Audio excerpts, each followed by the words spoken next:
And we will be starting with an introduction to our speaker as well. All right. And so, again, very happy to have all of you here this evening for this presentation. And I am incredibly excited to welcome our presenter. I've known Eric for a very, very long time. And through Saratoga National Historical Park, where he is a ranger. He has been there for coming up on 25 years and is a true authority on the various events surrounding the battles of Saratoga, and also 18th century history, military history, and topics like that. He has written extensively on the battles of Saratoga, and also has participated in actually writing this book here.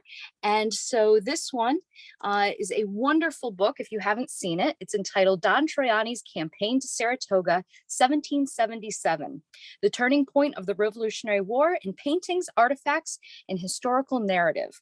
And so Eric Schnitzer and Don Troiani both wrote that a few years ago. And in fact, some of the paintings that are included in that book are actually part of an exhibit at the Museum of the American Revolution as well that's going on now. So I encourage you to check that out too. Eric is also quite an artist in his own right, and also participates and leads a Revolutionary War reenacting group, and which I'm also a part of as well. So, so there's lots and lots of history and military history and all of this amazing information that Eric has, and I can't wait to hear from him this evening. So please join me in welcoming Eric Schnitzer. Wow, thank you, Anne. That was very, very generous. I hope I can live up to that kind introduction. Thank you so much. Let me first say that the program I put together tonight for our presentation is kind of the PowerPoint version of a program that I and Joe Craig, you might remember Joe Craig from Saratoga National Historical Park. He unfortunately had to retire a few years ago, but we used to do this back and forth talk about Benedict Arnold and Horatio Gates and the battles of Saratoga. And we found that program really worked well when we would read letters written by those individuals. I would usually represent Arnold, he would represent Gates. So when I put this program together, I found that I couldn't really sacrifice a lot of the quotes that were relative to our story, which is Benedict Arnold in the year 1777. I think long quotes really work well. So unlike most of my presentations that I give on subjects related to the Revolutionary War, this one is going to be very quote heavy. I'll read those quotes when they're on the screen, so you don't have to read them if you don't want to, but feel free because they'll be right there in front of you. And what's better than the primary sources speaking for themselves? Let me share my screen with all of you now.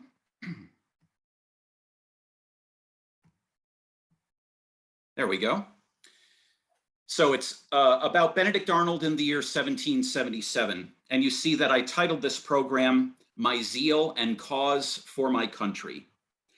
I don't think there's anybody I have ever read letters from who talked in the Revolutionary War more about their patriotism and their zeal for their country than Benedict Arnold. He had been doing this in his letters to his superiors since 1775, the very beginning of the war. Benedict Arnold was incredibly keen on making sure that his superiors knew about the zeal that he had for his country. So he's always writing about it. He's very emotive, which will play out during the course of the program when you see many of the things he's writing to people about.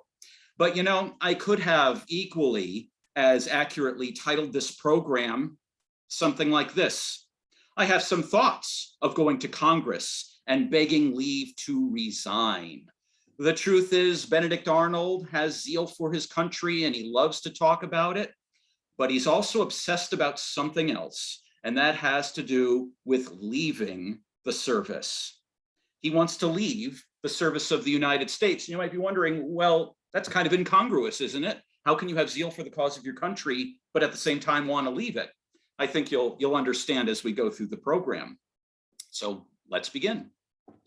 Talking about Benedict Arnold in 1777, to do that properly, we really need to build up to 1777, what had happened at the tail end of 1776. And for Benedict Arnold, his big event, if you will, in the fall of 1776 was the Battle of Valcour Island, which was fought on October 11th of 1776. And then there was a running battle that lasted for another day and a half following into the 13th.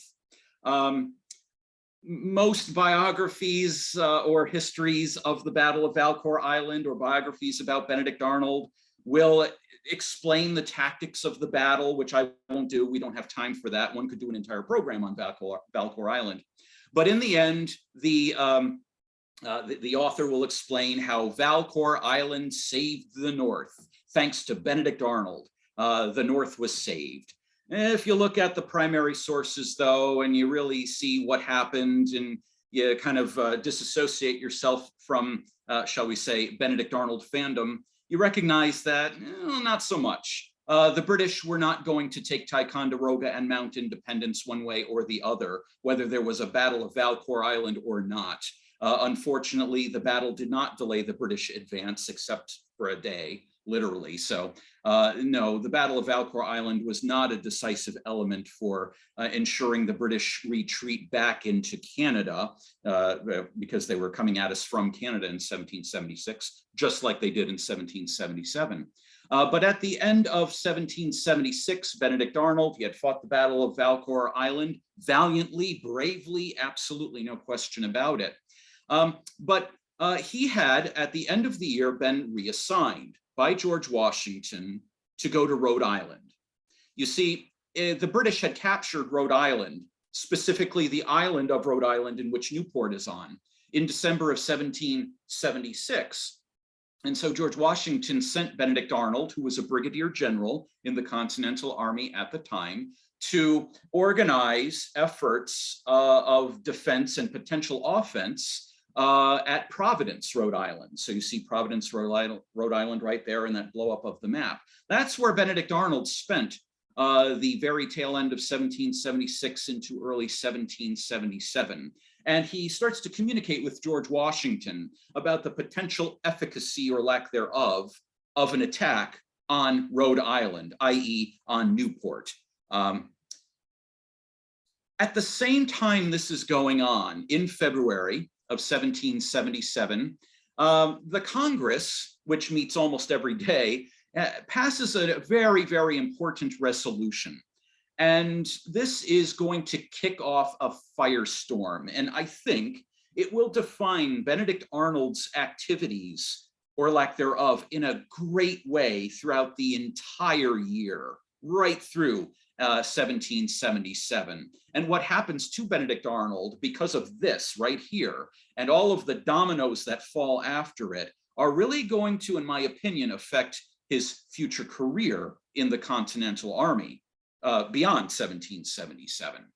So it says, resolved that in voting for general officers, the Congress is looking at the lines of succession and the merit of the persons proposed, and that the quota of troops to be raised by each state.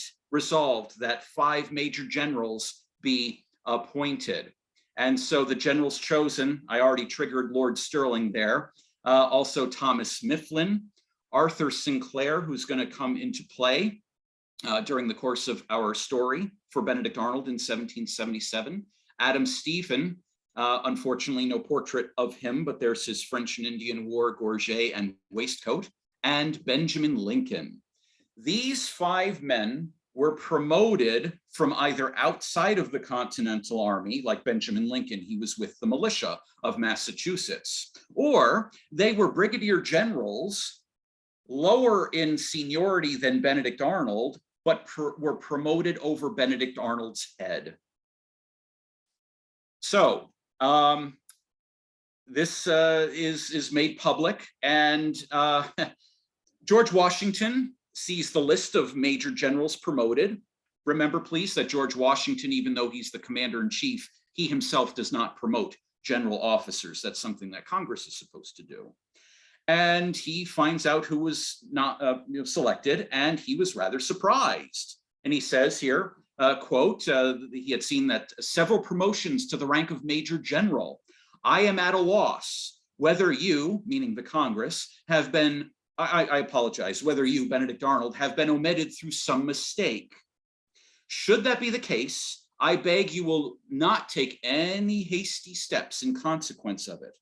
My endeavors to make remedy any error that may have been made will not be wanting. So you see that George Washington is already looking out for Benedict Arnold. He wants to make sure that Benedict Arnold is, aware of what happened and that Washington is going to look into it. And indeed he does. George Washington is going to write a letter to, to his friend Richard Henry Lee, and says, quote, I am anxious to know whether General Arnold's non-promotion was owing to accident or design, and the cause of it. Surely a more active, a more spirited, and sensible officer fills no department in your army. When he says your army, he's referring to Congress's army. He doesn't mean that it's Richard Henry Lee's personal army. He's talking about the army of Congress. Not seeing him then on the list of major generals, and no mention made of him, has given me uneasiness. So you see Washington's concerned, and he's investigating with people who should know why Benedict Arnold was not promoted to the rank of major general. Washington further pointed out to Richard Henry Lee that Arnold was the senior brigadier general of the Continental Army, and by rights, by all measure, naturally should have been promoted.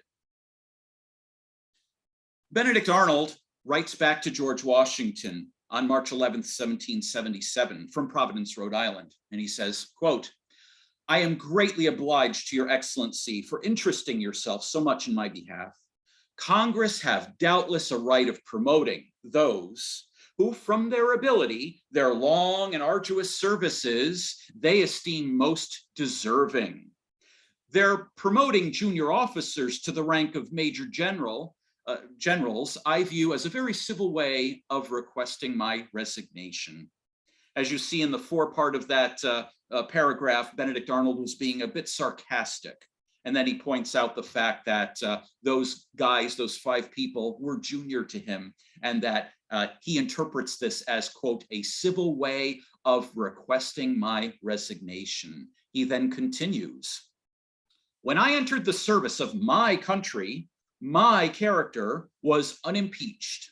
I have sacrificed my interest, ease, and happiness in her cause. Every personal injury shall be buried in my zeal for the safety and happiness of my country, in whose cause I have repeatedly fought and bled, and am ready at all times to risk my life. I shall cautiously avoid any hasty step that may tend to injure my country. Holy cow. I mean, and he writes like this a lot. So this is not just a one-off letter unique to this particular situation. He writes this kind of thing often. You'll see more of this language, but please notice he's talking about his country. He says, my country. I am going to fight for the safety and happiness of my country. And how he has an unblemished character, and he has sacrificed so much in attempting to gain that safety and happiness of, as he puts it, my country.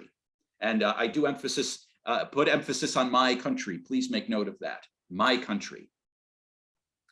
Now, if you're wondering, okay, why the heck did Congress not promote Benedict Arnold? That's a great question. And I think it's best expressed in this letter from Elbridge Gerry, who was a member of Congress, to Joseph Trumbull. And this was written on March 26, 1777. Gerry says, quote, with respect to General Arnold, he is considered by Congress as a brave and deserving officer. And had it been possible to have proceeded in the line of succession in appointing officers, would undoubtedly have been promoted. Because, like I said, Arnold was the senior brigadier general of the Continental Army. Gerry goes on, this cannot be done without giving great dissatisfaction to the states that had no officers in the army in the beginning of the war, who claim a right to their proportion agreeable to the number of men which they furnish for the service of major and brigadier generals. Basically, what Elbridge Gerry is saying is that Connecticut already has too many major generals. They have two. Some states don't even have any major generals, whereas Connecticut has two. And for Connecticut to now have a third major general when other states don't have proportionally the same number would be inappropriate. That's what Elbridge Gerry is saying. So while Benedict Arnold is deserving, and while Benedict Arnold was the senior general of the army, the problem is he's from Connecticut. That's what it comes down to, because Connecticut already has Major Generals Rufus Putnam and Joseph Spencer, and Rufus Putnam's one of the senior generals in the army to boot. So too many major generals from Connecticut. That's why Arnold was not promoted. Now, Benedict Arnold he was granted leave from Rhode Island, and he went home to Connecticut in the spring of 1777, which was in New Haven. That's where he lived. In fact, that photograph is of his house, which stood into the 20th century until it was unfortunately demolished and made into a parking lot. I'm hardly exaggerating on that point. And so it's while he was there in April of 1777 that the British launched an attack on Connecticut. What they did was they took a fleet of vessels and they landed troops in Fairfield County, Connecticut. And these troops made basically a beeline to Danbury. You see Danbury named above Fairfield in Fairfield County. So the British, under the command of Major General William Tryon, the royal governor of the colony of New York, set about to destroy Danbury, because Danbury was a hub of a supply for the Continental Army. And they wanted to burn and plunder and decimate much of Fairfield County, and Danbury was their principal target. So in late April, they mounted this expedition. Danbury was pretty much burnt down, but the British then descended onto Ridgefield, which you see to the southwest of Danbury. And then you had the Battle of Ridgefield, which was a battle fought there on the 27th of April, 1777. Benedict Arnold, although he had no actual set command there at the time, he was on leave, like I said, in New Haven, would not sit back and let this occur. So he went out there and participated in the defense of Connecticut, i.e. in the Battle of Ridgefield. And this is a wonderful print published in 1780. And it's, of course, a zany, romanticized print. The battle looked nothing like this, but the man there you see with his pistol in his right hand and his sword in his left hand, kind of walking off his dying horse, that's Benedict Arnold. In fact, he had a horse killed from under him, and another horse that he was remounted on was wounded under him. Benedict Arnold himself survived unscathed. He was not wounded, but he showed remarkable bravery in that fight, just like he did at the taking of Ticonderoga, just like he did in the Battle of Quebec City, just like he did in the Battle of Valcour Island. Once again, Benedict Arnold puts his life on the line in the midst of enemy fire in the attempt to save, as he puts it, his country. In reaction to this, Congress was so impressed that on May the 2nd, which was a few days later, they passed a resolution, resolved that a major general be appointed in the Army of the United States. The ballots being taken, Brigadier General Benedict Arnold was promoted to the rank of Major General.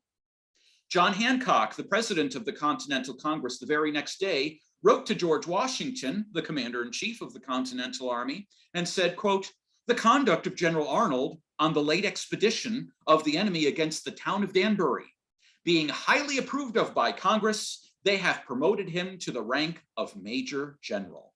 Finally, Benedict Arnold gets that rank that he wanted, the rank of Major General, which you'd think sounds great. And if you're wondering what that commission might have looked like, there it is. This is, in fact, a photograph of the original commission.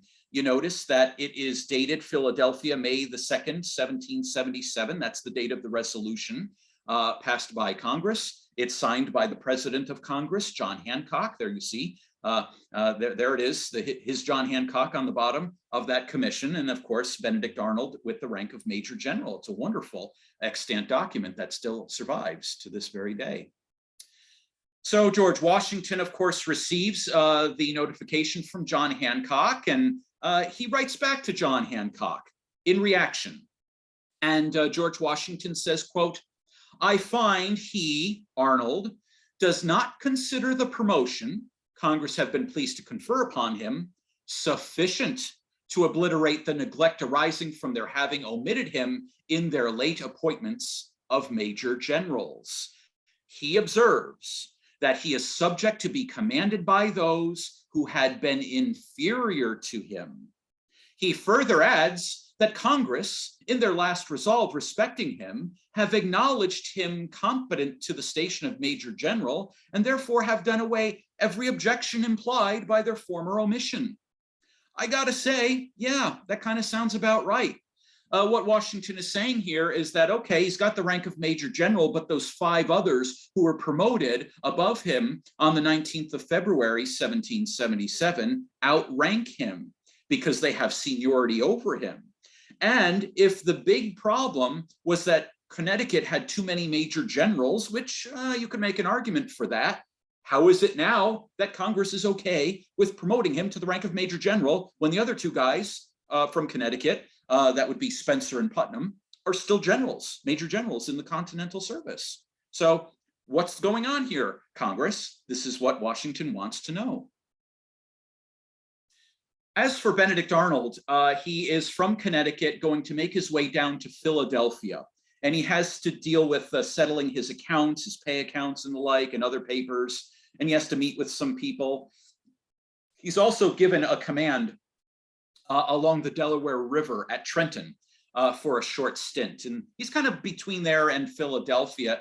And it's a wonderful thing that in July of 1777, so now we're talking about the middle of the year, it's July of 1777, he thankfully sits for the Swiss expat now living in Philadelphia, Pierre-Eugène du Cimetière, for his portrait. This is the earliest known portrait of Benedict Arnold, of which there are 3 actual portraits of Benedict Arnold from life that exist. If you do an internet search, an image search online, Benedict Arnold portrait, you're going to get like 50 results. And they're all fakes and frauds, except 3 of them. This is one of them. Although the original graphite drawing, unfortunately, is not known to exist, this print, copied from that drawing, was published in Paris in 1781. So this profile drawing of Benedict Arnold was made in Philadelphia in July of 1777. And again, this is the print version published in 1781. But what's really cool about this is that Benedict Arnold is wearing his uniform. He doesn't have epaulets. He would like a pair, and he gets a pair eventually from George Washington, thanks to a generous Frenchman who sent a few pairs to George Washington, and George Washington doled out one of the pairs to Arnold. But what he does wear is, you see over his waistcoat, over his right shoulder, below his coat, is a ribbon. It looks like a sash. They would call that a riband. And in 1777, as it had been since 1775, general officers in the Continental Army, as well as aides de camp, were supposed to wear ribands, and they were made of silk. And if you have a light blue one, you're the commander-in-chief. If you have a green one, you're an aide de camp. If you have a purple one, like the background of this slide at present, you're a major general. So although this is in black and white, it's not in color, you can imagine that Benedict Arnold is wearing a purple riband because he is undoubtedly showing off the fact, as he's supposed to, that he is of that rank, finally. Again, he's not happy about it because he wants the seniority built in, and that's something he's going to work toward. But at least for now, he's got the rank that he has sought since, frankly, 1776. However, that didn't last long. You see, Benedict Arnold decided that he was done. Benedict Arnold decided he was done and that he was going to quit the service. This I have never seen transcribed. I have never seen facsimile prints of them before, but you are looking at the original letter of resignation that Benedict Arnold submitted to John Hancock in Philadelphia, dated the 11th of July, 1777. I won't read through the whole thing, but suffice to say, Benedict Arnold talks about the very things that we've kind of brushed on already, that he has zeal for his country, that he has sacrificed so much, that he cannot accept being slighted by the Congress for the lack of promotion, and that the promotion that he did get, while he's happy about it, it's not enough. It's too late, and he desires to have that seniority built in, and because that's not happening, he needs to leave the service. And so this letter of resignation is submitted. It's a very poignant, powerful document. However, serendipity kicked in. Simultaneous to Benedict Arnold submitting his letter of resignation to Congress, it so happens that George Washington at that very moment had sent a letter to Hancock asking that Benedict Arnold be sent to the north in upstate New York to help with the defense against the British invasion from Canada. So John Hancock, on the 12th of July, the very next day, writes this letter to Benedict Arnold. And in part, the letter says, quote, "I have the honor to enclose you an extract of a letter from General Washington, from which you will perceive the general is of opinion, quote, a brave, active, and judicious officer, end quote, should be immediately employed in collecting the militia to check the progress of General Burgoyne." He continues, "The Congress, therefore, concurring in opinion with General Washington, who has strongly recommended you for this purpose, have directed you to repair immediately to headquarters to follow such orders as you may receive from him on the subject." Immediately, Benedict Arnold turned around and wrote the letter that you see on the right. And it's, as you see, dated also July the 12th. In immediate response to John Hancock, Benedict Arnold says, "Thank you, this is awesome." I'm not quoting, obviously, but "Thank you, this is awesome. I am absolutely thrilled to be of service to the Commander-in-Chief, General Washington, and I will do as the Congress requests." But he adds a caveat.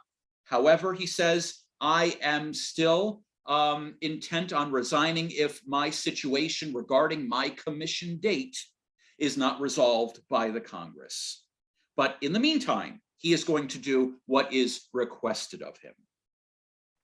So George Washington gives Benedict Arnold instructions about going to the northern department of the Continental Army, which is, for all intents and purposes, upstate New York. And he is going to be placed under the command of Philip Schuyler.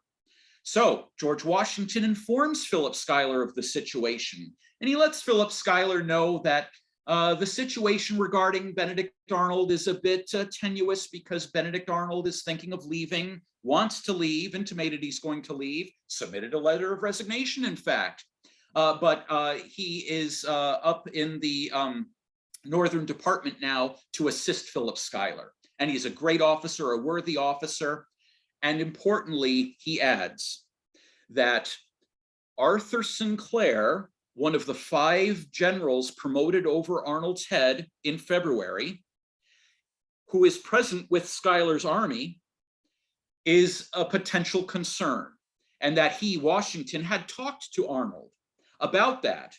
And Arnold specifically told Washington that he, Arnold, will not make an issue out of it, that he is going to put his personal issues with Arthur Sinclair being in the same army on hold.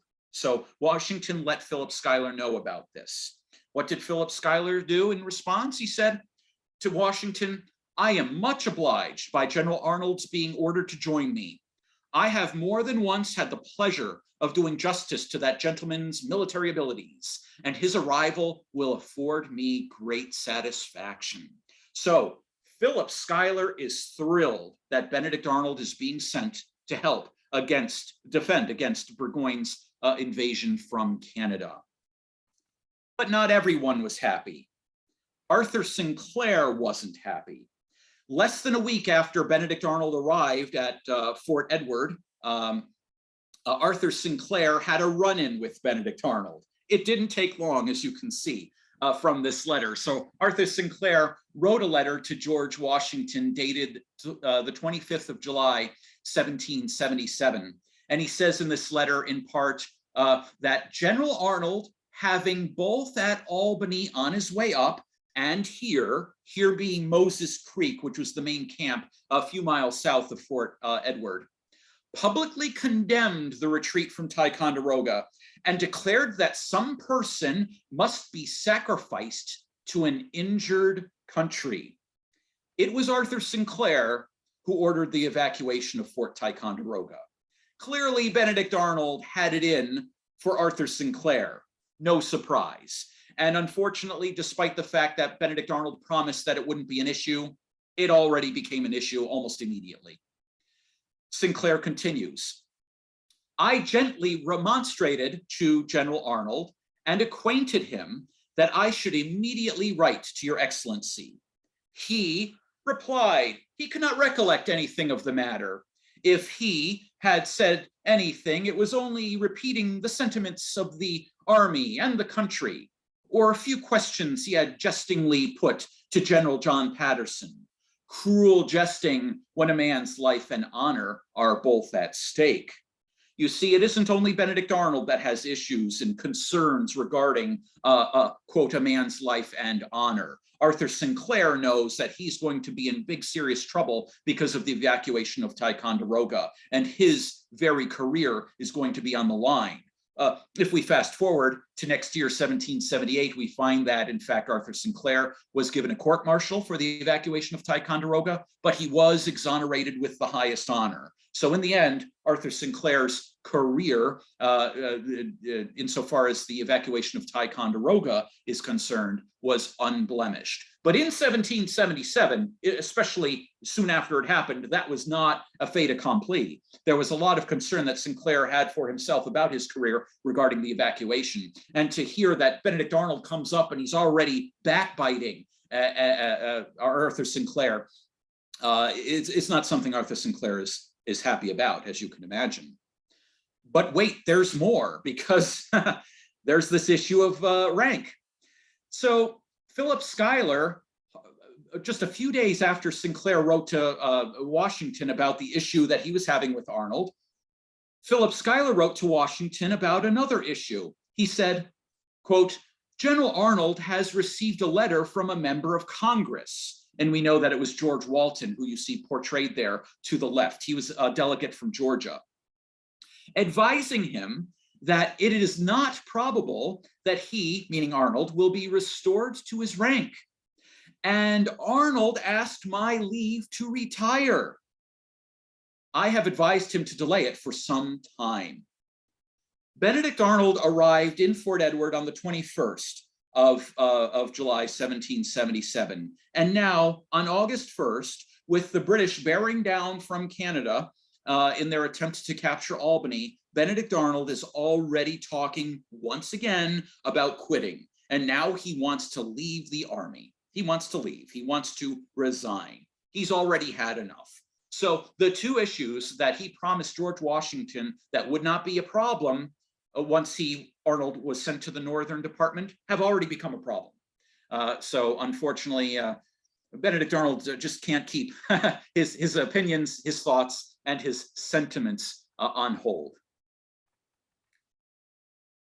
Congress indeed had a vote. The vote came on the 8th of August, 1777. So that's a week after Arnold was told that the upcoming vote probably would not be in his favor. And as you see here from the congressional resolution of that date, it says, quote, a motion was made and seconded that a new commission be made out and sent to Major General Benedict Arnold, giving him the rank of Major General in the Army from the 19th day of February last. Very important there, the 19th day. Remember, that is the very day that those 5 other generals, like Arthur Sinclair, were promoted over Arnold's head. So they were going to pass this resolution, if it succeeded, that would give Benedict Arnold a backdated commission from the 2nd of May to the 19th of February. The resolution continues, or the minutes continue. After debate, a motion was made to amend the motion by adding, quote, on account of his extraordinary merit and former rank in the army. Question put, carried in the negative. Question put on the original motion, carried in the negative. At the request of Rhode Island, the yeas and nays were required and are as follows. Now, this is fascinating because congressional resolutions and votes very rarely had the yeas and nays recorded in the minutes. That's a very rare thing. You had to pass a particular motion and have that accepted to occur. And indeed, it happened in this case. So we actually have a list of the names of the people who were in support of Benedict Arnold being promoted and his commission backdated to February 19th. And there you see their names there, including James Duane, a local from upstate New York. There's George Walton of Georgia, the same guy that warned Benedict Arnold that this vote probably wouldn't go in his favor. And as for the nays, oh boy, look at all of them. Some rather prominent people, particularly on the top. John Adams, for example, Samuel Adams, of course, as well. Elbridge Gerry, I already quoted a letter from him earlier on in which he was expressing the reasons why Congress had not given Arnold the promotion in the first place. And so there's kind of a list of who's who, members of Congress who are not going to be interested in giving Arnold this promotion. A fascinating letter comes up in the form of a letter from Henry Laurens writing to John Rutledge. And Henry Laurens is a member of Congress from South Carolina who didn't vote, by the way. Not every member of Congress was always voting on everything because they weren't always there for all votes all the time. But he says in this letter dated August the 12th, a late determination in Congress relative to the rank of a good old servant, General Arnold, will probably deprive us of that officer and may be attended by further ill effects in the army. The reasoning upon this occasion was disgusting. He was refused not because he was deficient in merit or that his demand as not well-founded, but because he asked for it, and that granting at such instance would be derogatory to the honor of Congress. That's what he said the reason was ultimately.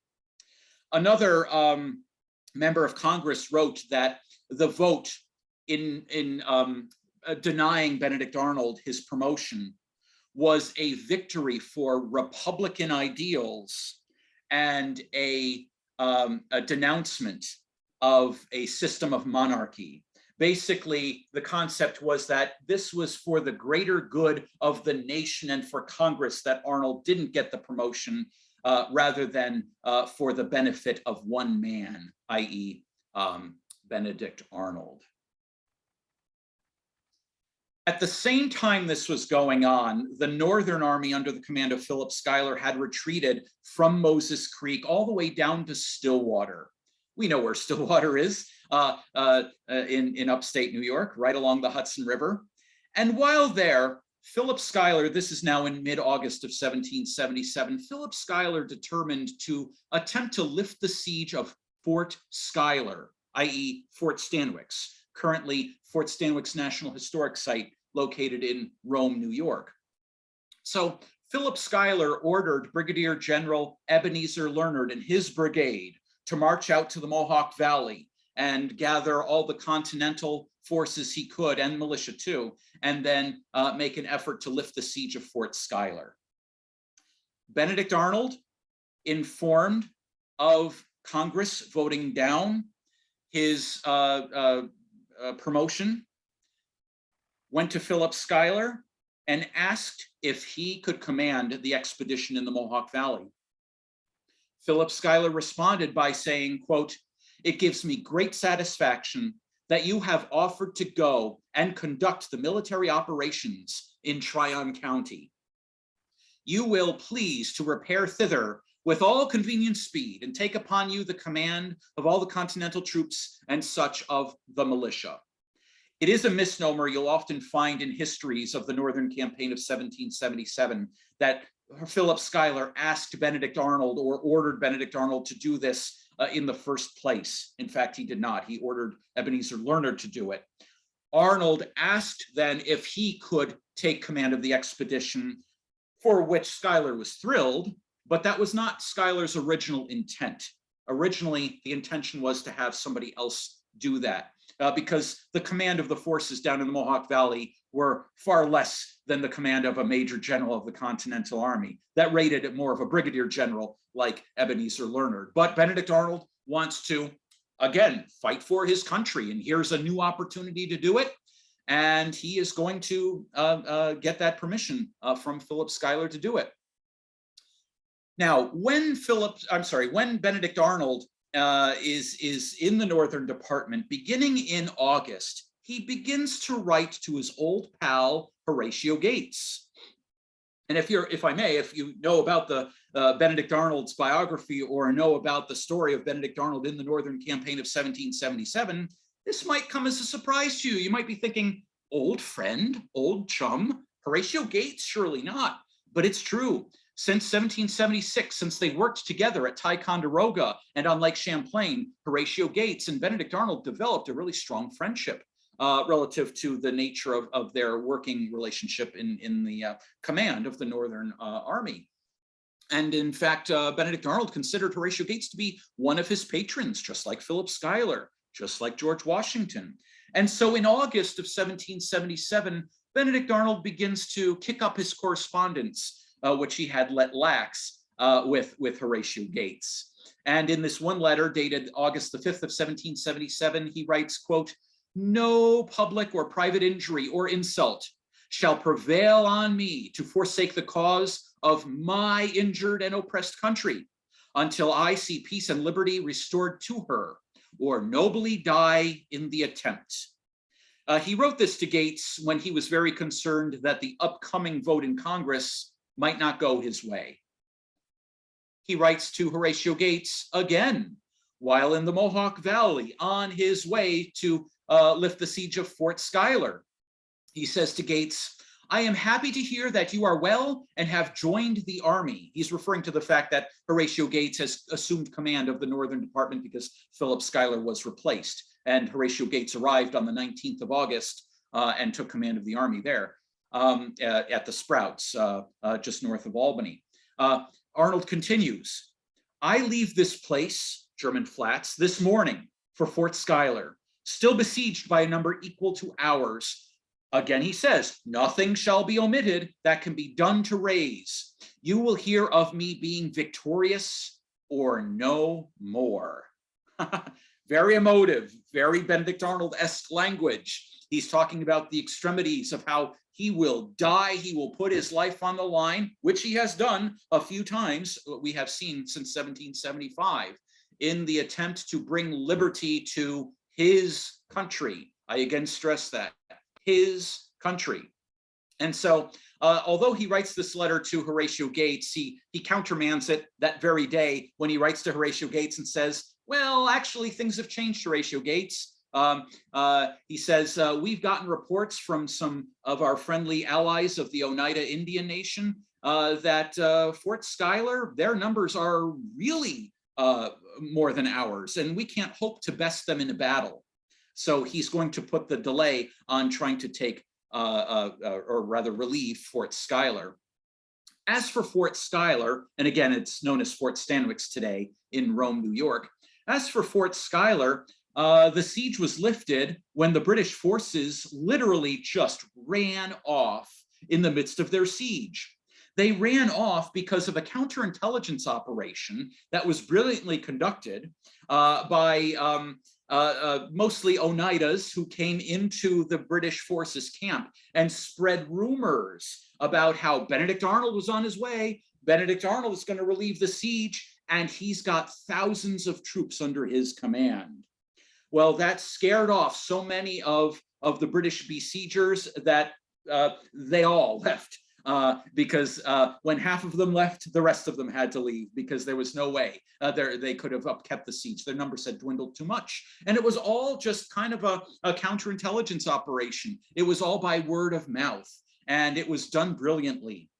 Most books here again will tell you that this idea was Benedict Arnold's. It was not Benedict Arnold's. This idea was actually created by the Oneida Indians themselves. They were the ones who came up with the idea.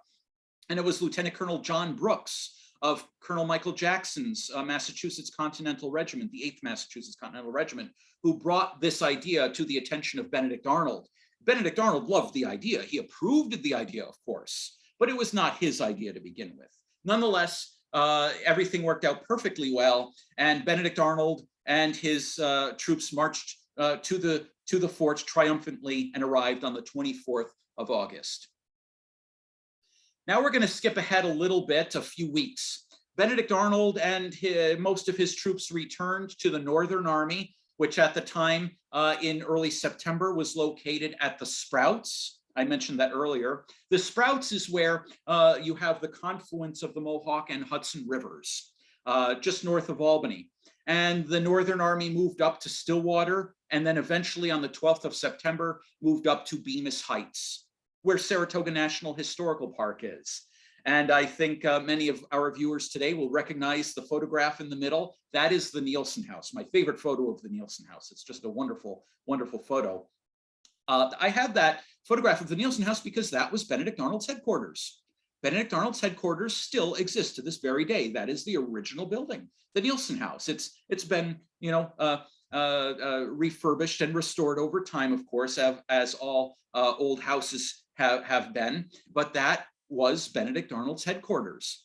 And of course, on the right here, you see Benedict Arnold looking toward his headquarters. On the left is Benedict Arnold's singular aide-de-camp, a guy named Matthew Clarkson. Major Matthew Clarkson is Benedict Arnold's aide-de-camp. So you can imagine Benedict Arnold and Matthew Clarkson in that house. Their servants probably took up quarters upstairs in the loft. Maybe some other officers were staying, their time in the Nielsen House. We're not quite sure, but certainly Clarkson and Benedict Arnold did. Benedict Arnold, though, had a whole posse of what are called aides extra or supernumerary aides de camp. Too many to list here, but the two that really play a big deal into our story are Richard Varick, you see him on the left, who was a staff officer of the Northern Department, who decided to become part of Arnold's military family. He loved Benedict Arnold, he loved Philip Schuyler, hated Horatio Gates. And on the right, you see Henry Brockholst Livingston, not to be confused with Henry Beekman Livingston. There were two Henry Livingstons. Well, actually, there were a couple. There were even more than that at Saratoga. But the two that their names often come up in the histories of the battles of Saratoga. Henry Beekman, who commanded the 4th New York Regiment, and Henry Brockholst Livingston, who was a son of New Jersey's governor. He was on Philip Schuyler's staff, and he became an aide extra to Benedict Arnold. So these two guys, friends of Philip Schuyler, friends of Benedict Arnold, both hated Horatio Gates. And this is the problem. You know, Philip Schuyler is the link between these two guys and the link with Benedict Arnold. And to this day, and I don't think anybody really knows, was Benedict Arnold an idiot to take these two guys on and bring umbrage to Horatio Gates? Or was he just ignorant and he just didn't understand the politics behind all of this? Because Philip Schuyler and Horatio Gates hated each other's guts. So any people who were friends of Philip Schuyler were kind of on a short list with Horatio Gates. And when it came to these two aides, Richard Varick and Henry Livingston, Horatio Gates detested them, absolutely detested them, because he saw them for being the Philip Schuyler sycophants that they were. And I'm not value judging, I'm just saying they were Philip Schuyler sycophants. Nonetheless, Benedict Arnold brought them into his personal military family by choice. They were aides extra. They were not actually his formalized appointed aide-de-camp. So on the 19th of September, 1777, you have the Battle of Freeman's Farm takes place. And getting into the details about the battle itself are outside the scope of this presentation, but suffice to say, Here you see in this wonderful painting by Don Traiani, there's Daniel Morgan on the horse, showing his men the way forward, the riflemen. And you have some Stockbridge Indians who are also present with the riflemen marching off to Freeman's farm. And this would have occurred late that morning. And they, of course, fought in the Battle of Freeman's Farm, which ultimately turned into a Pyrrhic victory for the British. It was a tactical victory, which means they held the field of battle at the end of the day, but it was a Pyrrhic victory for them, which means they lost, in this case, hundreds more soldiers and officers than the American forces did. So the British won this victory, but their advance toward Albany was permanently stymied. And this is all in thanks to the troops sent to the field by Benedict Arnold. The fact of the matter is, Benedict Arnold, while he was not leading troops in the battle, he was not there on the front lines, you know, like he was at Valcour Island or at Ridgefield or at Quebec City. He was managing things from the rear, and he was feeding every regiment that he had direct command over throughout the day into that fight. And at the end of the day, he asked Horatio Gates for reinforcements, and Horatio Gates said no. He goes, "I will not suffer the lines to be exposed." And Benedict Arnold pressed the matter. Benedict Arnold was really pressing Horatio Gates to send more reinforcements. And Horatio Gates eventually drew his sword and said that he commanded the army and will, quote, be obeyed as such. And that put a period to Benedict Arnold's requests. This here is one of those famous documents that you may have never seen the original of, but this is the one that Horatio Gates wrote to John Hancock on the 22nd of September, 1777, his report about the Battle of Freeman's Farm, in which he lauds our forces, American forces, for their bravery and their heroism in the fight. And indeed, he calls it a success, the battle. Yeah, the British held the field at the end of the day, but we clobbered them good, and they're stuck out there at this empty, worthless farm field, Freeman's Farm. That's the gist of what Horatio Gates says. He neglects to mention that Benedict Arnold was the commander of the troops sent to the fight. If you look at all of the regiments deployed to battle, every single one of them was sent by Benedict Arnold. They were all from Arnold's division, with the exception of one regiment, Colonel Thomas Marshall's 10th Massachusetts Regiment. That was the one exception. All other regiments, even the Rifle Regiment and the Light Infantry at the time, were under Arnold's direct command. Benedict Arnold was furious. And on that very day, when he got a copy of that letter that Gates wrote to Hancock, because it was a public letter, it was not a private letter, Arnold stormed into Gates's headquarters and they had a spat. Benedict Arnold goes back to the Nielsen House, and then he writes a long letter to Horatio Gates. And it's a long letter. This is only an excerpt, but he says, "You," meaning Gates, "thought me of little consequence to the army. And as I have the interest and safety of my country at heart, I wish to be where I can be of the most service to them.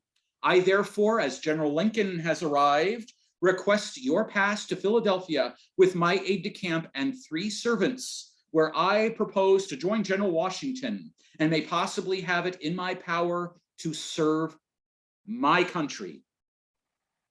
Horatio Gates writes back the next day, "You wrote me nothing last night but what had been sufficiently altercated between us in the evening. I then gave such answers to all your objections as I think were satisfactory. I know not what you mean by insult or injury. I made you such replies only as I conceived proper." I'm no psychiatrist here, but I find we have 2 personalities on display: the emotive, the emotional, the right-brained Arnold, and the stoic, the kind of robotic, kind of terse, rather left-brained Horatio Gates. And these 2 personalities are not mixing well in 1777. They did in 76, but not here in 1777. As for the other people surrounding these 2 generals, they have some things to say. I love this one from Varick. He writes to Philip Schuyler, quote, "I will sooner see him meaning Gates, downed and quartered. Downed, by the way, means shot. Downed and quartered, then do anything for him out of my line.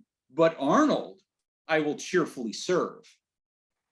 Fear not, Horatio Gates has his own host of sycophants, most notably, at the time anyway, James Wilkinson. He writes to Arthur Sinclair, no love lost there for Benedict Arnold, right? He says, quote, General Gates despises a certain pompous little fellow, you know who that is, as much as you can, and tells me confidentially that nothing could give him so much satisfaction as your presence here.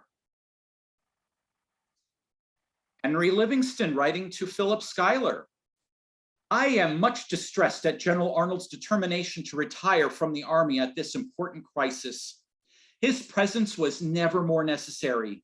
He is the life and soul of the troops. Believe me, sir, to him and to him alone is due the honor of our late victory. He enjoys the confidence and affection of officers and soldiers. They would, to a man, follow him to conquer or death. My goodness. More right-brained emotional channeling here. The language is wonderful, isn't it?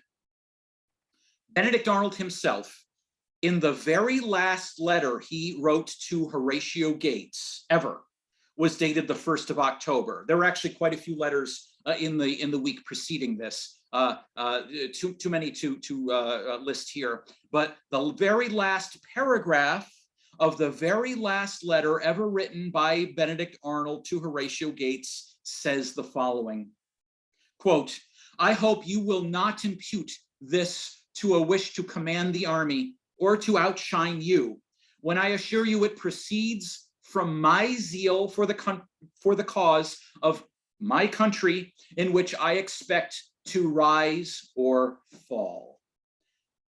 Well, talk about a premonition of sorts. Of some kind. Benedict Arnold is again channeling that zeal, that patriotism that he has for, as he puts it, quote, my country, in which I expect to rise or fall.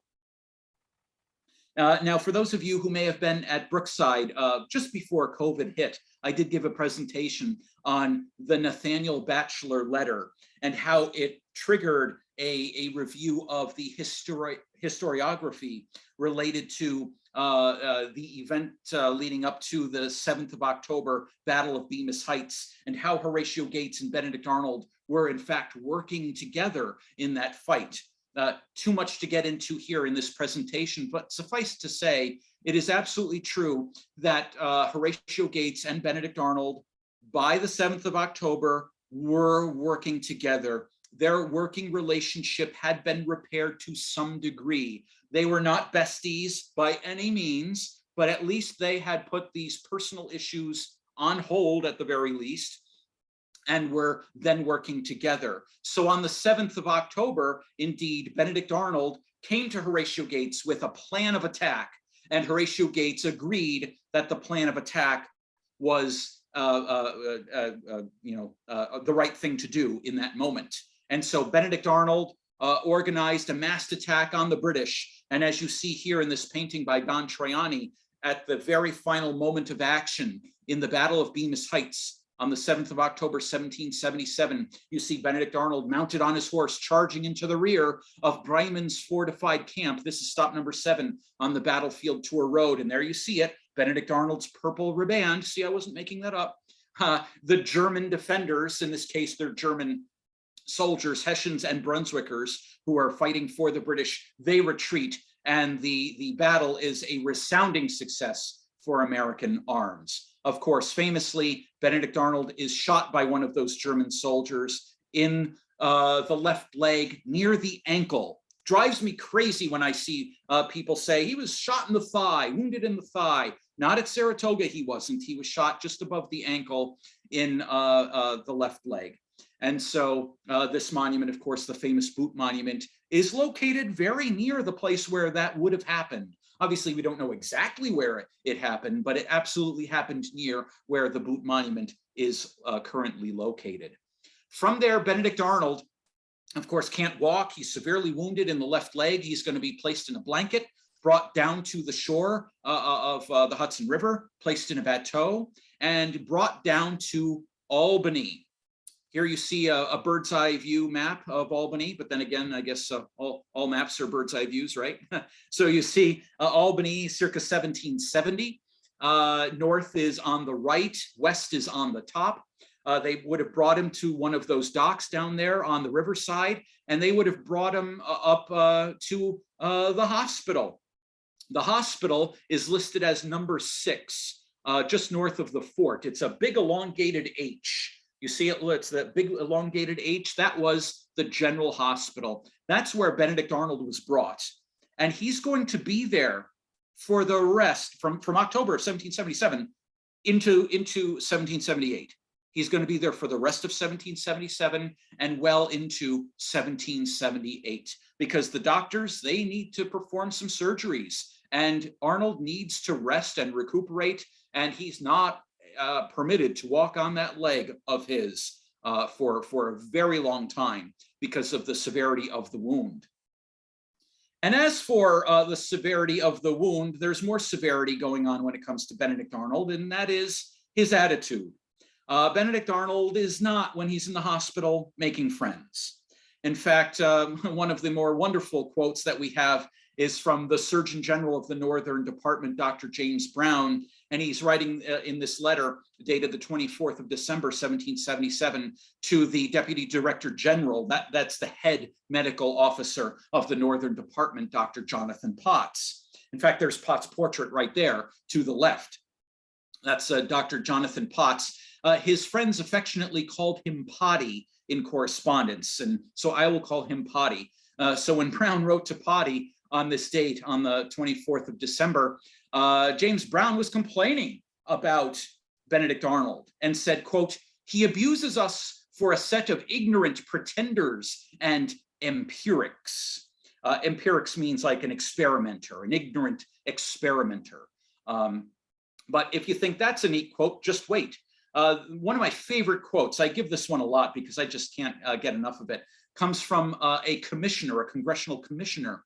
And he writes sometime afterward about Benedict Arnold in the hospital by saying, quote, "General Arnold, although incapable of service and only detained here on account of his misfortune, has assumed the command, issues orders and receives returns. I don't think he would accept second in command in heaven." That's dated February 20, 1778. Arnold is still there in the hospital. However, before the end of the year was up, Congress decided that they'd pass this resolution. You can see it on the left, quote, "Resolved that General Washington regulate the rank of Major General Arnold."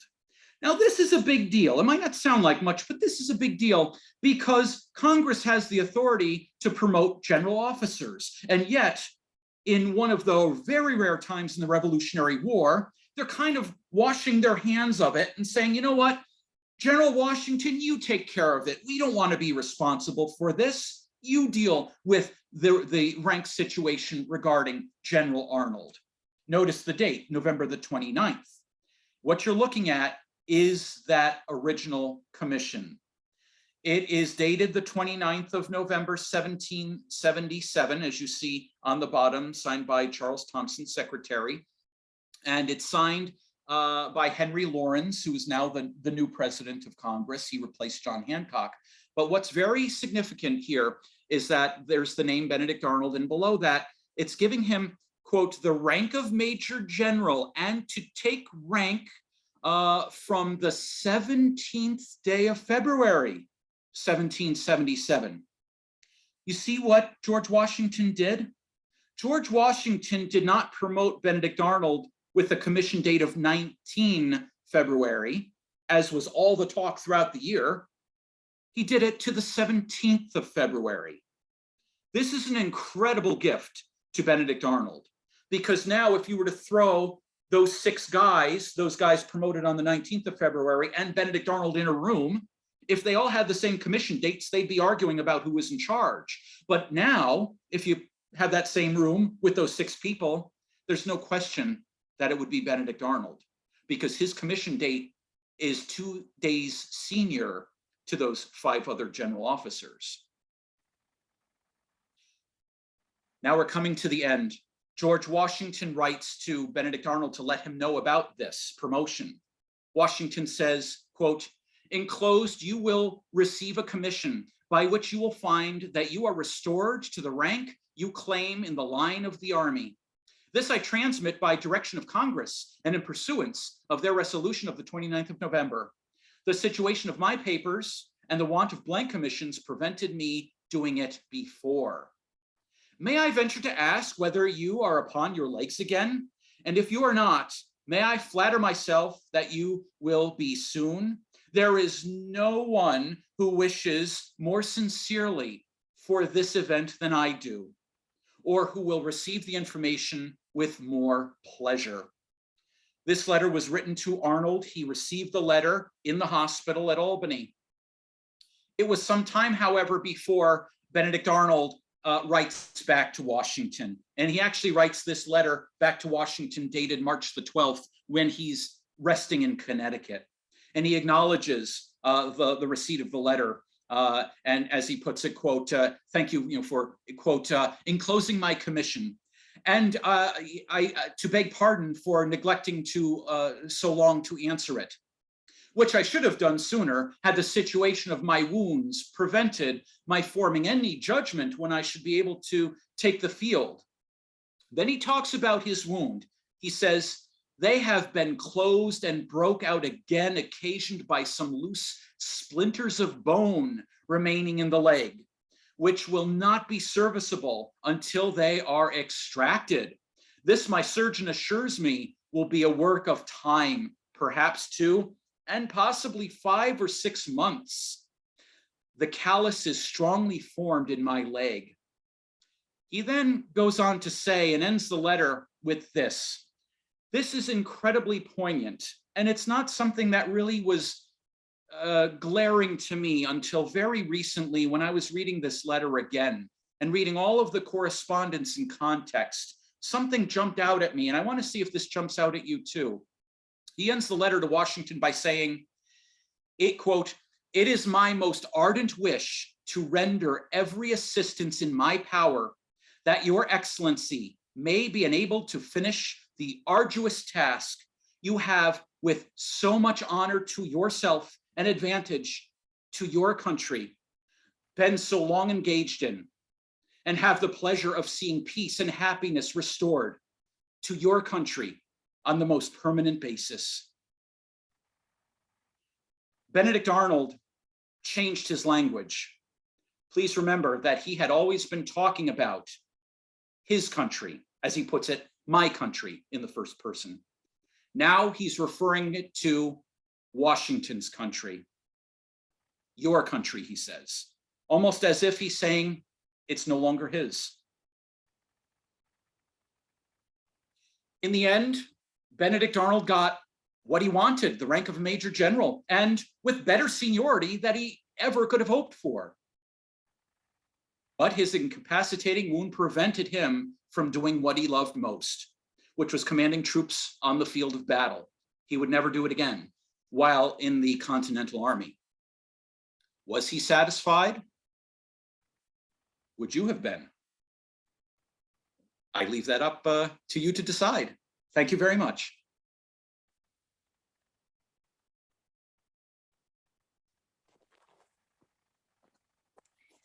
All right, so do we have anyone, any questions or anything for Eric? While people consider that, I do want to mention also, if any of you are interested in becoming members of the Saratoga County History Center, we strongly encourage that, and you can find information about that on our website. And doing that, you do get discounts or free access to some of our events and programs and things like that. So again, I encourage you to check out those membership opportunities. So does anyone have any questions? If we have anyone, you're welcome to unmute and ask Eric. Thank you. If I may, before we do, I have to acknowledge something. At times I was tripping over some of the quotes. That's because my screen has the view blocked. with all of the machinations of the Zoom feature. So I can't actually read what's up there. So it kind of tripped me up in a few places. I'm like, oh no. So I apologize for the roughness in some areas, particularly at the beginning. I didn't notice. You did great. So. Oh, thanks. Cool. All right. May I say if something? there are no questions, I'm curious. What do I have a people have statement. opinions about? Should Arnold have been, for lack of a better phrase, PO'd? Or, you know, should he have grinned and bear it? Or I don't know. I'm curious. What do people think? And it looks like Phyllis had a statement, I believe. If do you want to speak up? Well, Eric, you are the best. I Oh, just thank you. love every presentation you do. You're a storyteller with facts, and it's just terrific. And Thank I you. loved Thank you. I love Benedict Arnold. I have all along. When and why did people turn against him? There was a period of time when he was just considered a traitor. I mean, I remember that when I was younger. When did that happen? Why? You mean during the Revolutionary War? No. And you know, Oh, in modern times. yeah, in modern times, went Okay, I through see. a period when he was a terrible person. And Yeah, that's what yeah. I was even taught in school. Yeah, yeah. That's a fantastic question. I love it, Phyllis. Thank you for asking. I have found, if you look at the histories of the Revolutionary War and the history of, let's say, biography, not too many historians have nice things to say about Benedict Arnold beyond giving him credit for fighting in a battle like Ridgefield or Valcour. They might say how brave he was or something like that.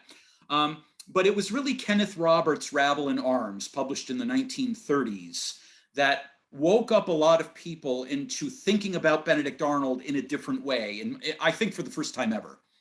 And so starting in the 1930s, because that was a very popular, it was historical fiction, but based on basic facts, you know, with some fluffing going on, but you know, it was the basic timeline of events.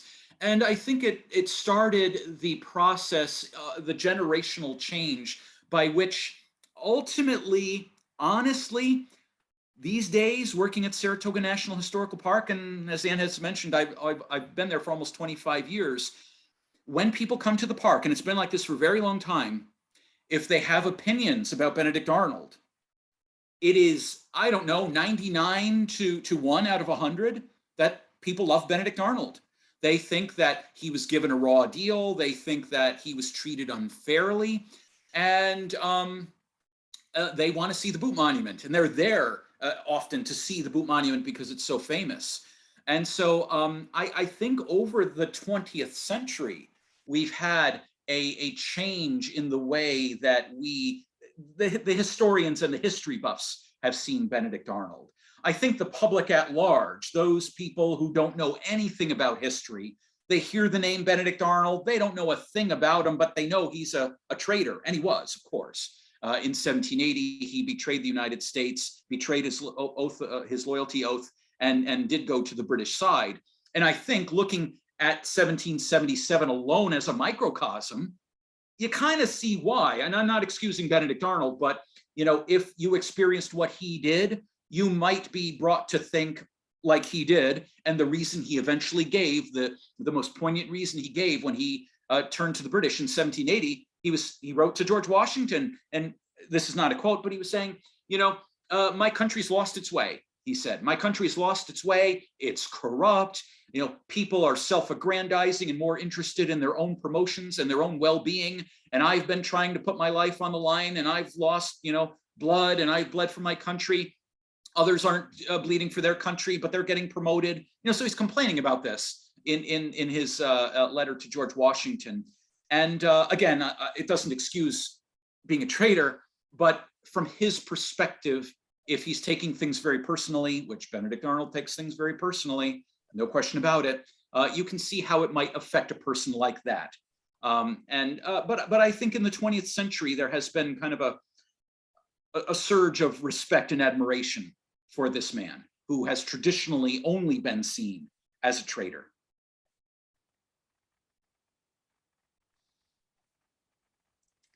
All right, excellent. It looks like we do have a question in the chat. I'll read that off for us here. This is from Chris. Eric, do you know if Arnold's wife's family would have been influencing him in 1778? Her family were loyalists, so may have been influencing him by 1778, your country versus my country. Any correspondence at that point? Yeah, right. I love it. It's very interesting to see how various historians will either blame Peggy Shippen or excuse Peggy Shippen. And I have to say, I have to admit, I am not an expert on Benedict Arnold biography. I have not read all the primary sources, particularly post 1777, but I can say this. Benedict Arnold physically went to the British in the fall of 1780, October of 1780. However, it was a year and a half before that that he began to communicate with the British in secret.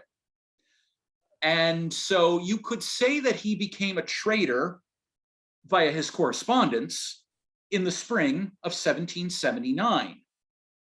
He married Peggy Shippen in the spring of 1779. We know that his first correspondence with the British was made about a month after he got married to Peggy Shippen. Now, that doesn't equate blame. However, he did this via her friends. He sent communications to the British through her contacts. He could not have done that without her. I'm not saying she came up with the idea. I don't know. Nobody knows really, but there is absolute truth that she had a part in facilitating it. No question about it.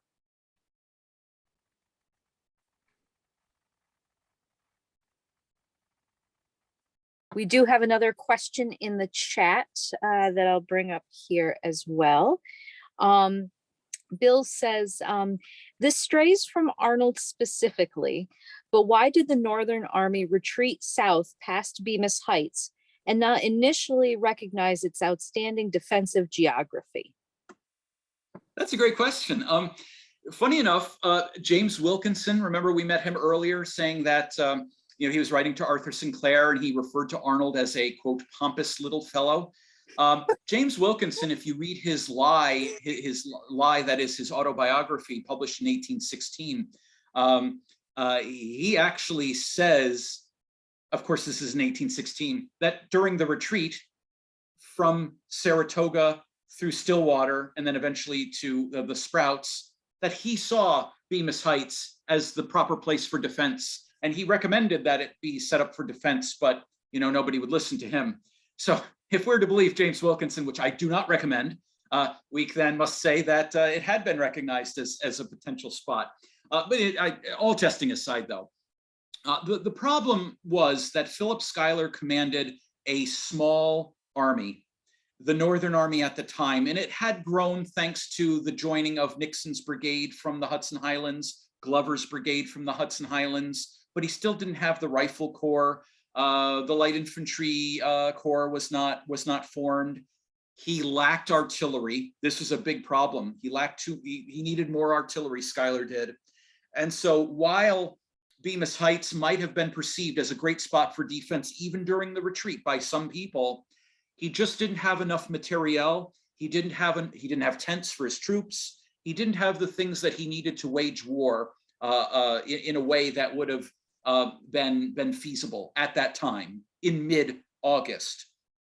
Fast forward, fast forward a couple weeks later, things are looking better, and thanks to literally men coming in, reinforcements, militia, the rifle battalion came up from George Washington's army. Tents were delivered. Food was being better supplied. The troops were issued better ammunition directly from Albany. So a lot of good things changed at the end of August, beginning of September, so much so that they then felt strong enough to move further north. And of course, this was something that Horatio Gates opted to do. Alternately, you could say that, Philip Schuyler never considered defending at Bemis Heights because, for all we know, maybe he thought it was a loser's ground to defend. We don't know what Philip Schuyler would have thought about it, but it was, I don't think he would have, but who knows, right? But Horatio Gates was the guy who chose that spot at the behest of course, Tadeusz Kosciuszko. But for all we know, Philip Schuyler didn't think, like Horatio Gates did, that it was a good defensive ground. And I'm not suggesting that that was the case, but that's a possibility. But practically speaking, it wasn't as feasible in early mid-August as it was by mid-September. All right, excellent. We have a few more questions coming into the chat as well. Matt states, do you think that the quote from the last letter from Arnold to Washington referring to your country was maybe an honor he was giving to Washington for all he had done and sacrificed for the cause? Yeah, it's entirely possible. I mean, I'm tempted to read a lot into it, of course, because it's very poignant. And I look at all of these letters that Arnold is writing to other people, and he's talking about my country. So in other words, when he writes other letters to George Washington or Philip Schuyler or William Heath or Horatio Gates or John Hancock, he's always referring to it as my country. He knows it's our country, right? It's not just his country, but he says my country.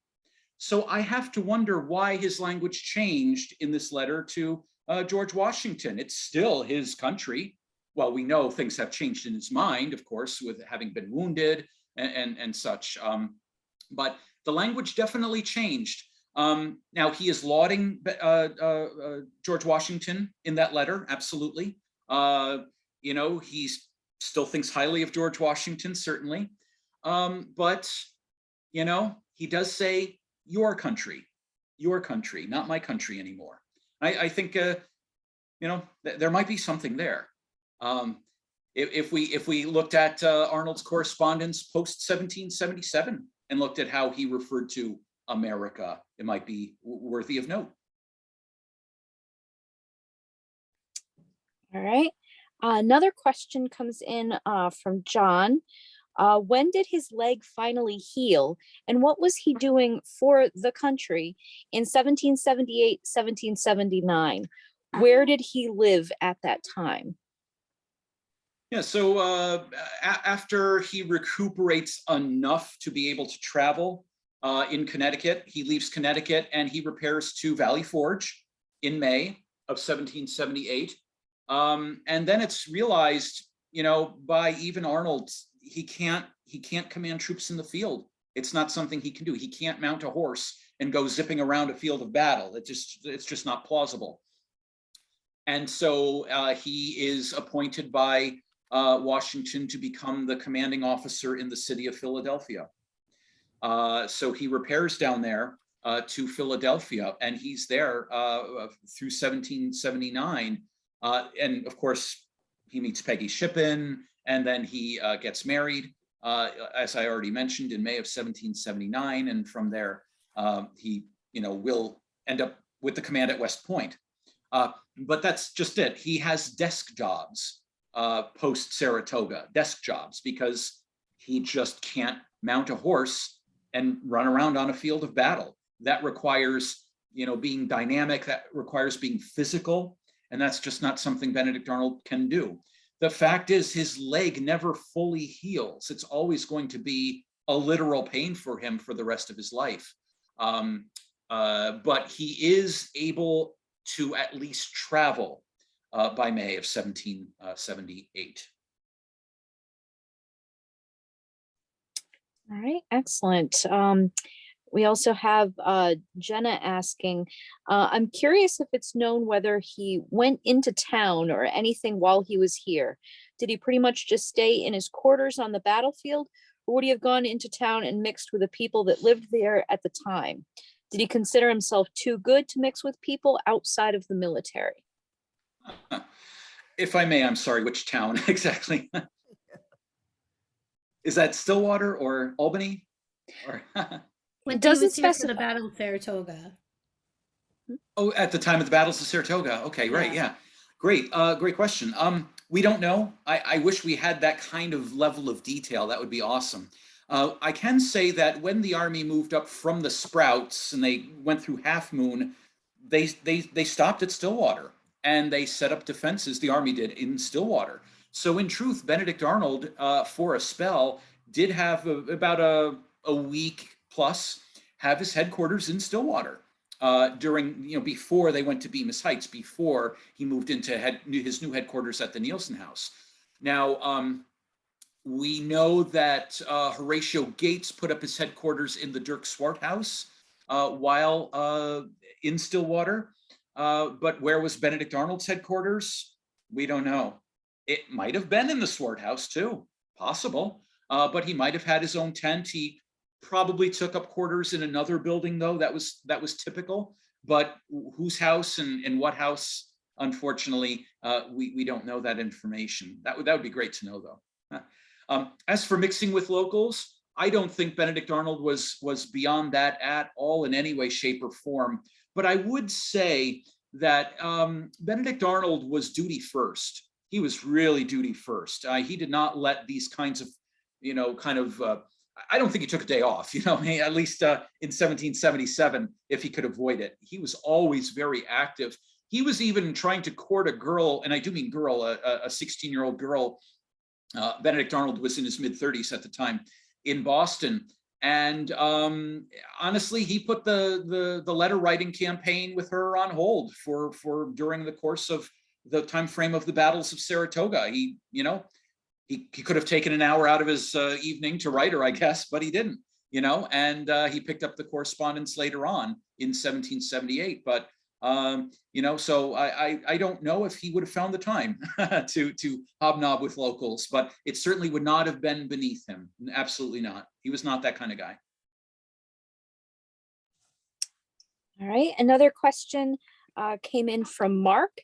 And when did the idea that Arnold came up with the idea of spreading a rumor of a large relief force was advancing on Fort Schuyler become the truth? Great question. That's great. I don't know. That's a great question. That's a question that we would have to answer via historiography, and I'd be curious to know that myself. Was it rabble in arms? Did that popular historical fiction begin to pervade actual real history? It's possible. Honestly, it sounds crazy, but I've seen this kind of thing happen. It's happened in too many instances with events related to the Northern Campaign of 1777. As a point of comparison, I bet if I ask, please raise your hand if you've ever heard the story that Arthur Sinclair, remember we met him earlier in the story here, evacuated Ticonderoga because the British put cannons on top of Mount Defiance. Raise your hand if you've heard that one. Sure, we all have. That story pervades just about every history book related to the Northern Campaign of 1777, and it isn't true.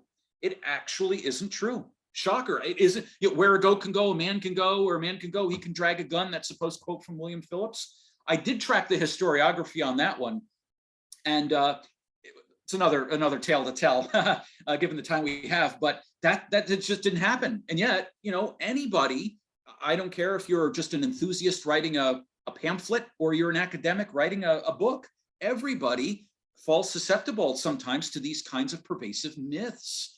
And how those myths develop is the question. And we got to take each one and look at it. So as for that particular one about, who started the rumor that Benedict Arnold was the brains behind the counterintelligence operation against Barry Ledger's siege of Fort Schuyler? Great question. I'm not sure. I haven't looked into that. I'm curious too. All right, another thing that came in from Jim. Eric, I understand that Arnold was unjustly overlooked in promotion, but the number of times he resigned seems to me to be an early warning of his eventual turn. Very thin-skinned. Wow, that's great. Yeah, I was thinking that too when putting this program together. I'm like, and if I may, if we were to expand Benedict Arnold biography back to 1776, he was talking about resigning then too. He was talking about resigning a lot. So not just in 1775 over the issue of him not being promoted to the rank of Major General and then him not getting the commission date that he wanted for the rank of Major General. He was talking about resigning even before 1777. So it is a pervasive theme with Benedict Arnold. He wants to resign, or at least he threatens to resign. And as you saw in that letter, which I had to hunt that one down in the records of the National Archives, but I found it. And because I had never seen it transcribed before, nor had ever seen it cited properly as to where exactly it's located. But there it is, his actual letter of resignation. So he threatened a lot about resigning, but he actually did submit the letter on the 11th of July. And again, it's just serendipity that George Washington's request came in at that same time, asking John Hancock to request via vote of Congress that Arnold be sent to the Northern Department. It's really incredible timing, just incredible timing. Who knows what would have happened had that not, well, I think we know what would have happened. Congress would have voted, and I suspect he would have been, gotten rid of by a majority of Congress. They would have accepted his resignation. I assume anyway. We'll never know, but I assume that would have been the case. But yeah, you're right. Very prescient, isn't it? All of this talk about resigning, resignation, etc. I'm with you. All right, I think that's the extent to the, one more question just came in. Let's see. Can you comment on the author Philbrick's interpretation of the Battle of Saratoga and Arnold's role? And Tom wrote in with that. I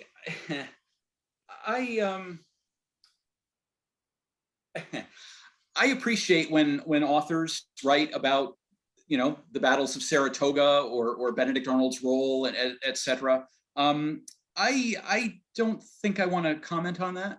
I'm not, nothing untoward here, nothing untoward at all. I am not suggesting that it's bad or something like that, but I think it's best maybe if I don't give personal commentary on a particular author's authorship on the Saratoga story, if I may.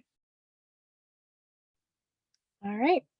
So absolutely. And I think that's the extent of what's come in through the chat. And Carol had written in earlier and wrote, fantastic presentation. Thank you so much, Eric. And Carol sums that up very nicely. The feelings of all of us this evening. And I want to thank you so much for being here. And I want to thank all of you, the audience, for being here as well, and for joining us. And Mark just wrote in, thank you, great talk.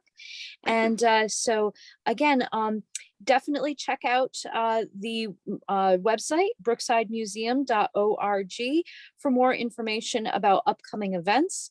And also we are working on planning and the 250th anniversary for all of these activities of the American Revolution. And there is a committee that has begun work on that. And so definitely check in on the website for that. And if you'd like to become involved in any of that planning process, definitely let us know. So we're right on the brink of a very exciting time when it comes to the history community, especially in this region. So again, thank you, Eric, so much for joining us. And if anyone has anything else, you're welcome to contact us at Brookside with any questions.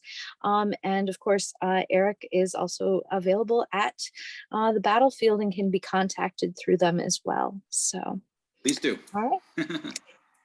Thanks again, and I will close things out for this evening. Have a wonderful evening, everyone. Thank you, Eric. Great job. Good night. Take care. Thank you so much, everyone. Thank you. Thank you, Ann. Thank you. Thank you. Thank you.